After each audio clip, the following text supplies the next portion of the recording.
Welcome to our YouTube channel. As you take time to listen to God's Word today, we believe that this sermon will be a blessing to you as well as your family. Turn to the person next to you, look at them and tell them, the sound of grace is going to be beautiful. This is the new series that we are starting. Go with me to Ephesians chapter 2. Just have Ephesians chapter 2 open in your Bible, and we are going to read a couple of verses from that. And the reason that we are starting this new series is because as we get ready to celebrate Resurrection Sunday, I believe that God wants to teach to us the true meaning and the power of God's grace in our life. Some have underestimated grace, and some have hyped grace into something that is not. So as we spend the next 4 Sundays, including Good Friday, it'll be 5, we will unpack what grace is like. The character of grace. What grace would do in our life if we really tap into it. And what does it look like when we live in and under the grace of God? Amen? And if you're here this morning, it's because of the grace of God. If you've accepted Jesus, it's because of the grace of God. Amen? There was a man who was born in 1725. His name is John, and he struggled massively with his personal life. In the early 20s, he worked in a slave ship. He was the worst of the worst. He was a great blasphemer, actually. He kept claiming and telling people that God did not exist, and if he existed, he's not a good God. And he always complained about God to everybody. He did not have anything good to say about God. In his early 20s, he lived a life that was immoral, hated by others. He was cussed by other sailors. He was a raging drunkard. And even the captain of the ship did not like him, that he wanted him to be thrown out of the boat sometime. He created new words, not good ones. He came up with new, derogatory, debauchery, verbal abuse that exceeded the limit of people. And he was the one who was so hated by everybody. Once he was so disobedient, once he was so misbehaved, that the captain decided him to strip him naked and flogged him with dozens of flashes on his body in front of 350 men who was on board in that ship. He was publicly abused. He was publicly punished. And yet, nothing changed. Once a big storm blew the ship. All his friends were killed. And he found himself alive. And as he made it alive, he started wondering why he was alive. One day, a person walked to him and said, "There is actually a God. The God who you are cursing, the God who you are actually questioning, the God who you actually use bad words on, that God actually loves you." And he gave him the Bible. He started reading the Bible, and the Word of God started changing him. Every time he read the Bible, all the bad words that he had in his mind started being replaced with the Word of God.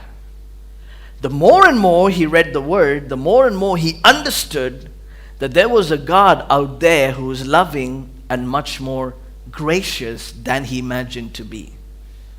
He did not experience grace from his fellow sailors. He did not experience grace in his life before because of the way he behaved. But the moment he started reading God's word, he started experiencing grace. One Easter weekend in the year 1772,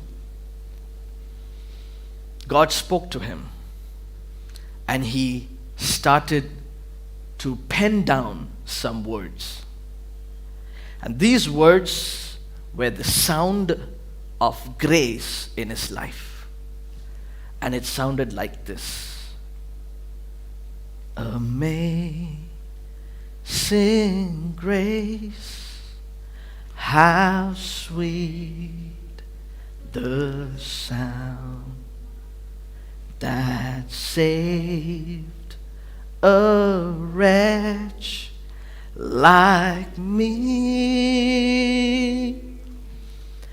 I once was lost, but now I'm found.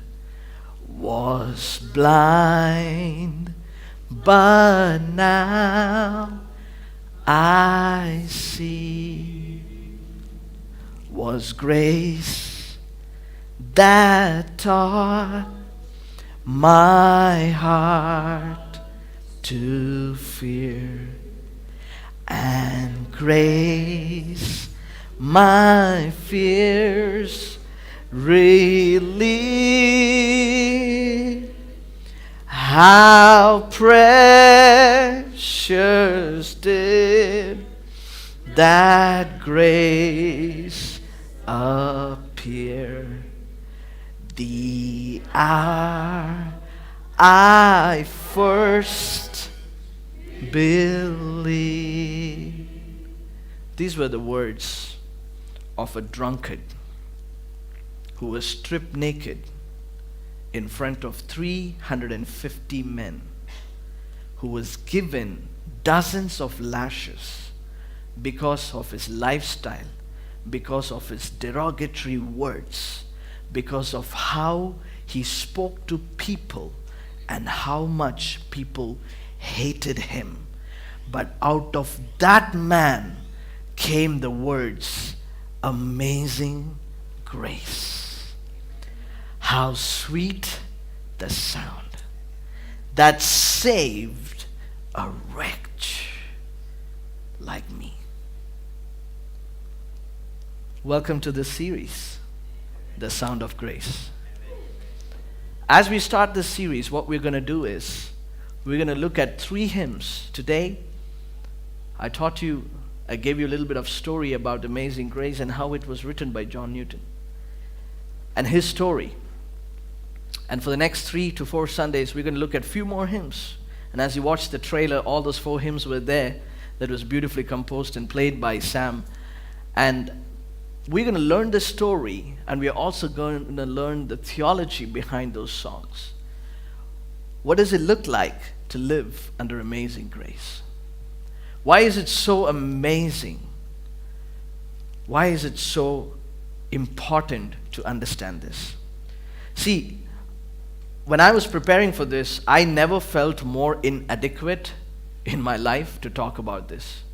Because God's amazing grace is so vast, and the way it touches people's life, you cannot measure it or expect it, or you cannot just, kind of predict the way the grace of God can work in a person's life. You just cannot predict it. If you look at this man's life and the kind of life that he was living, John Newton, and for him to pen down these words in 1772 on an Easter weekend, it does not make sense. The people who were alive with him, if they were alive when he wrote these words, they would not believe that John Newton wrote this beautiful hymn. Because that's the kind of lifestyle he lived, that's the kind of the way he spoke. Today we are going to look into Ephesians chapter 2, who's also a man that is written by Paul, who's also a man like John Newton. Because nobody would believe if they had met Paul in his old life, who was Saul, and the one who persecuted the church is now the one who is building the church. The one who stood against God is now the one who is standing for God and God's people. Because he heard the sound of grace. Because there was something that was spoken into his life in such a way that he just couldn't live the same way that he used to live before. God is speaking to you this morning, and there is a sound coming into your life, a sound of grace that is coming into you, and probably God has already spoken to you. Maybe he wants to remind you this morning that grace of God is available to you. Is available to you. As for you, Ephesians 2:1, as for you, you were dead in your transgressions and sins. As were you. You were dead in your transgressions. Ephesians 2:3, all of us also lived among them at one time, gratifying the cravings of our own flesh, following our own desires and thoughts like the rest. We were by nature deserving the wrath. We were by nature deserving the wrath. You were dead in your transgressions. I just want to remind you of a simple gospel this morning.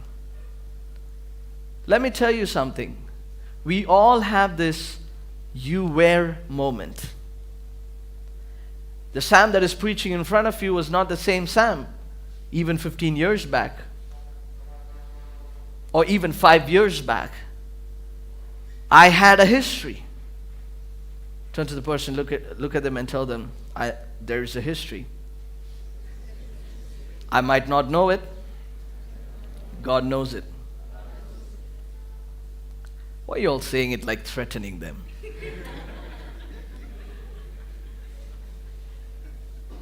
Newcomers, don't get alarmed. We have no clue. You were once something, but the grace of God. You were once into something, but God shifted you. How many of you are thanking God this morning that you are not where you were? You are not who you used to be. Amen? Can you just lift both your hands up to heaven and say, oh God, I am so thankful that I am not where I used to be. I am not who I was. And I am so thankful for touching me. I am so thankful for changing me. I am so thankful for meeting me. I am so thankful for speaking to me. In Jesus' name. You see, we lived a life where we did not realize we were broken, shattered, wretched, complete, total wreck of our lives. And as I keep seeing that song, Amazing Grace, it just reminds me sometimes to look back. I once was lost. And I thank God that's in the past. Amen. I'm so thankful to God that's in the past. Is my present bed of roses? No, it's not. Do I not have any challenges today? No, I do have challenges. Am I fearful about the future? Yes, I'm anxious and fearful about the future. But one thing that I am sure about, that I am not lost anymore. One thing that I'm sure about is that I am not blind anymore. I was lost before in my own blindedness, in my own nature, in my own thinking, in my own privileges, in my own understanding, and things that I prioritized in my life before was not of God. And I thought those people and my family background, my education is my everything. But even if I had everything, I was lost on the inside. that's not who I am today. Maybe if you're sitting here this morning and if you feel lost, maybe in your life you still feel like you are lost, I have good news for you. The sound of grace is coming to you. And that sound of grace is none other than Jesus. And He says that He loves you. He says that He cares for you. He says that He knows your sins and He still loves you. And He says that He is here for you and not against you. And He says that He is ready to do great things in your life if you only yield into the sound of grace. Until you see yourself as a sinner, you won't see the need for a Savior. Let me say that again. Until you see yourself as a sinner, you won't see the need for a Savior. I once was, and I did not see the need for a Savior in my life. I once was lost, and I did not think that anybody would come out and save me. I once was broken. I never thought someone would come and restore my life. I once was shattered. I never thought someone would come and heal me. But Jesus did. If you are touched by Jesus, can you say a louder amen? Amen. Jesus came to save not just the physically dead, but also the spiritually dead. He came to save the people who are wicked. He came to save the people who are wrecked in their life. He came for the ones who are in desperate need for the grace of God. You are a sinner, but God. But God. It was beautiful to hear the testimony of Pastor David as he was sharing that he started speaking to a lot of Christians, right? And he was speaking to a lot of Christians who were still living in sin and did not understand the power of grace. And did not understand that God can actually totally restore them. They were still bound by that. And many times we are preached the gospel of fear and not the gospel of love. Many times we came into Jesus because if you don't accept Jesus, you'll go to hell. And you thought following Jesus is an escape card from hell. But actually the gospel is not talking about an escape card from hell. It's talking about for an invitation where you can come in and experience the true love of God. Gospel is not a fear gospel. It's a gospel of love. It's a gospel of grace. And this gospel, when you hear it, you realize you are a sinner, but you don't live in guilt. You live under the grace of God. Amen. Both words starts in G. And we are so easily trapped and constantly, and we think that if I'm reminded about my sin, then I feel guilty. Then every time I feel guilty, I can cry and ask God for repentance. And every time I cry and ask God for repentance, that's when God is close to me. Many people believe in this. And we keep reminding ourselves of our sin. And we keep going back into the trap of guilt. And as we go back into the trap of guilt, you start crying for your sins. You keep asking God for forgiveness. And God is looking at us and going, what's going on? I've already forgiven you. Because this is not, you cannot follow Jesus in a religious way. You got to follow Him with relationship. He's your Father. If you realize your sin, that's enough for Him because He has already forgiven you, and the grace of God will come over your life. Now, grace of God is not a license for you to keep sinning. Grace of God is you experiencing the love of God so much that you don't even have time to think about temptations. You don't even have time to think about sin because you're so immersed in the love of God that sin will decide to leave you. You don't have to decide to give up on sin. My goodness, this person loved God so much that sin will give up on you. Sin will have to leave you, because that is the power of love and that is the power of grace in your life. You have authority to speak against sin. You have authority to speak against the temptation that comes into your life. You have authority through God's love to stand against and rebuke everything that is coming to take you away from God. You see, we once were, but we are not there anymore, because we have a God who shifted the journey of our life. Just how John Newton, he had an absolute transformation moment, God can bring the same transformation moment into your life as well.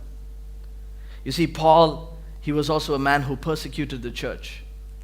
He was also blind. Sometimes I go to think, did Paul write this song, Amazing Grace?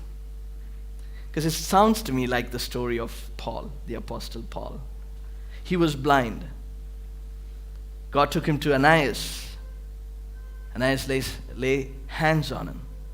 And Ananias speaks to him, says, God has chosen you to serve him.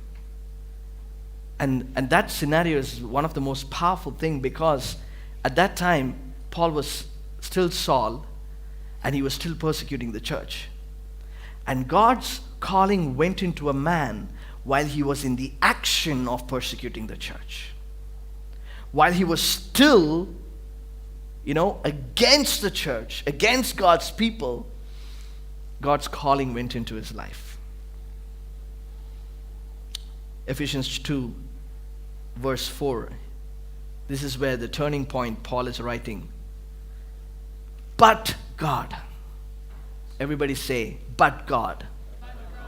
So rich in mercy, and he loved us so much. Amen. I once were like this, and while I was still against God, God did not have an attitude with me saying that, oh, what a messy guy you are. I'm going to strike you, I'm going to punch you down, I'm going to guilt trip you, and you are going to be in hell for the rest of your life. That's it, I have marked you. God did not say that. While he was still in action against God, Paul says, but God, so rich in mercy. And because he loved us so much that even though we were dead because of our sins, even though spiritually you are weak because of your sins, he gave us life when he raised Christ from the dead. Jesus is the Lamb of God, and he sacrificed himself for our sins. If you are looking for a sign for you to accept Jesus, there's no better sign than Jesus, who died on the cross for you and gave his life for you. There's no better sign than that. 3 days of blindness, Paul, his eyes was open. 3 days of Jesus being in the tomb, came out as our resurrected King. There is something about the third day. There is something about the third day. Look at the person next to you, look at them and tell them, there's something about the third day. Don't be anxious. Tell them, don't be anxious. Wait for your third day. The future is bright. The future is glorious. The future is beautiful. In Jesus' name. It's beautiful. God is going to do something amazing in your life. You see, in verse 4 and 5, because God is so rich in mercy, and he loved us so much, that even though we were dead, but God gave us life. Verse 8, he goes to write, for it is by grace you have been saved. If you start underlining some of the words in this passage, you will get the song Amazing Grace out of this. That's why I go to think, who wrote this song? Is it John Newton or is it Paul? But really, it's through the grace of God. It's about the grace. It's about Jesus. Grace is not a feeling. Grace is not an emotion. It's a person that we follow. And He is Jesus. And He says, for it is by grace you have been saved, not through works, through faith. And this is not from yourself. It is the gift of God and not by works, so that no one can boast. No one can boast about your salvation. No one can boast about the life that you have in Christ Jesus. No one can boast about your blessing, and including yourself. You cannot boast about your own life, because it is by the grace I am saved through faith. It takes faith for us to live. I was sitting with Brother David in the cafe the other day, and we were talking, and he was almost talking about the sermon that I was about to preach.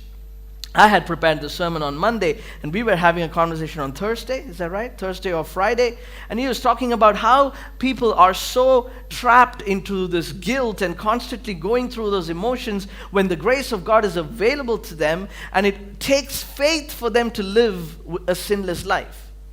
It takes faith for them to follow the one who is righteous. And to me, as he was talking, and we were enjoying a lovely meal together in Upper Room Cafe, and as we were doing that, it was a confirmation that this is God's word for you this Sunday.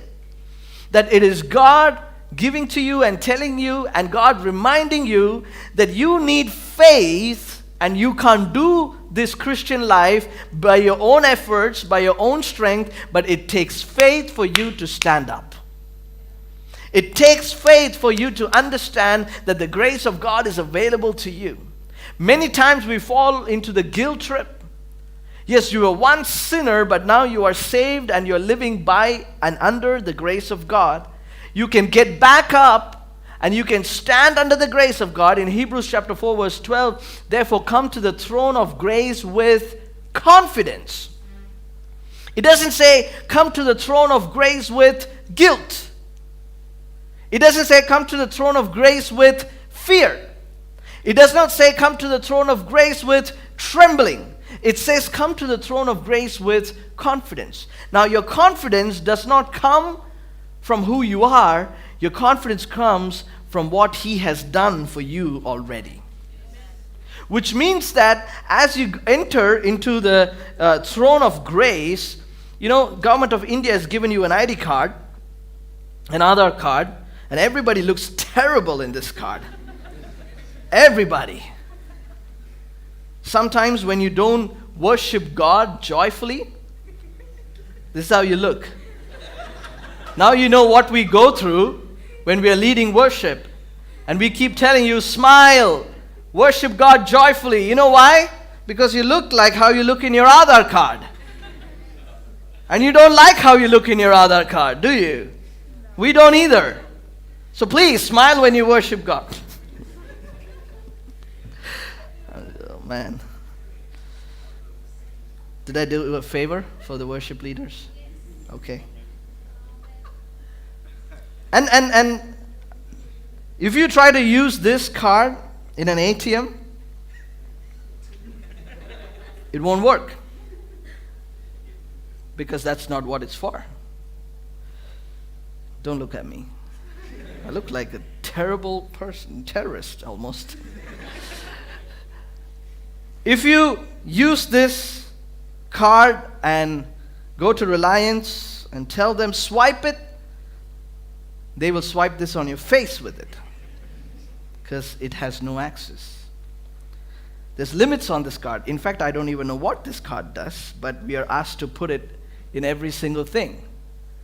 I think it's kind of an ID card. It's kind of something that represents that you are from this country and that you are a citizen of this country. It's kind of like a passport, but not really a passport. You can fly within the country with this. You can't fly outside the country with this. It has its own limitations. But when God says, come to the throne of grace with confidence, you don't have to pull out your own ID card.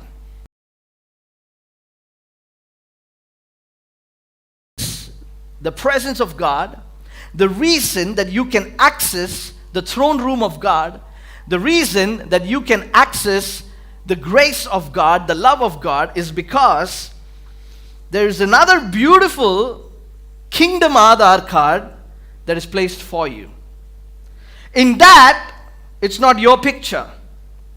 In fact, in that, it's not even your name. But that card is yours. In that, it has a beautiful picture of love that no mankind can ever give to another person. In that, there's a beautiful picture. It's not like our Aadhaar picture. It's a beautiful picture of grace. In that ID card, there's a beautiful picture of the person of grace himself, that is Jesus. Because he is our representative. And on the name that is above every other name. You know, here it says Sam Ellis, and I turn around, son of Ellis William. But in that card where you can access unlimited presence of God, in that card it says Sam Ellis, son of Jesus Christ. You have no idea how powerful that is. You can have hundreds of cards that you can carry. You can have hundreds of influential people saved on your mobile phone. You could even have the President of America, Jasper, on your phone. A Google picture. Or his personal phone number. It all has limits. All of that stops right here on earth. But when you step into the heavenly realm, when you step into the kingdom, everything fails. All those things will say no access. Beep, beep, no access. You can say, oh, I lived for you, Jesus. I did everything for you. I attended church. Look at the attendance list. They scanned me every time I came into church. I can even tell the temperature of my body when I came to church. I did all this for you, God. I built churches. I supported so many missionaries. I did so much. And if you go to the presence of God with saying, I did so much card, God will swipe it and go, beep, beep. No access. Because you can't access something unlimited with your limited lifestyle. You cannot access something so unlimited and so beautiful with your limited mindset. Because what God has is unlimited. What God has and the kind of love He has is agape love, not filial. It's the love that is unconditional. So when you walk into the presence of God, all you need to say, Lord, here I am, your child. I'm here because of not who I am. I'm here not because of what I have done. I'm not here because I supported 100 missionaries and built 1,000 churches. I'm not here because, I have done so many good deeds and great deeds. All those things are irrelevant because the grace of God is higher and precious. So anything that we do is because of what He has done for us. Can you stand to your feet, church? And I hope the Holy Spirit is leading us into a realization this morning. If you have been following Jesus religiously, today is the day to stop doing that. Because we don't follow a religious God. We follow a God who wants to have a real, tangible relationship with you. If you're still going through guilt in your life because of your past or because of what you have done, this is the last day. Mark it, March 27th, 2022 is the last day that you will be in the trap of your guilt. And today God is giving you an invitation. Not a word of condemnation, but a beautiful invitation for you to move from guilt to grace. He wants you to shift from guilt to grace. Instead of saying, oh, I messed up, I need to hide from my Father, you will now say, oh, I messed up, I need to go to my Heavenly Father. You see, that's what Adam and Eve did. When the devil trapped them into sin, they fell into guilt. And God had given everything beautiful for them to enjoy. And His grace was just right in front of them. The moment guilt came, they started hiding. And when the voice of the Lord came to them and God spoke to them, He said, come out, why are you hiding? And they said, because we have sinned. Because we have sinned.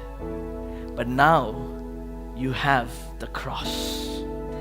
Now you have God, the Son of the living God, who stepped down from heaven to earth, and He came for us. You don't have to hide anymore. You walk into the throne room of grace and you walk in confidence. But the confidence is that, God, yes, I messed up, but Lord, help me to understand you more so that I will not mess up again. Help me to have a true and a living relationship with you more. Help me to experience your love more so that I can understand you and live under your grace. God loves you. God is not far from you like you think He is. He's right next to you. If you can only allow the grace of God to work in your life. The woman who was caught in adultery, everybody wanted to stone her, but the grace of God changed her. The father who had 2 sons, one was a wayward son, prodigal son, and the other was living in self-righteousness, and God's grace came to them.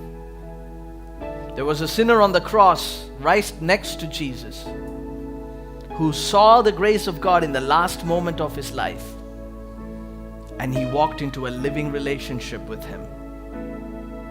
You were once, but God. Now you're living by grace. You were once a sinner, but a Savior came. And because a Savior came, you are now living by grace. Thank you for listening to our sermon today. Hope it is a blessing for you. If you would like to support our ministry, you can do so by visiting kingcitychurch.org/give. We will meet you next week with another inspiring sermon. God bless you.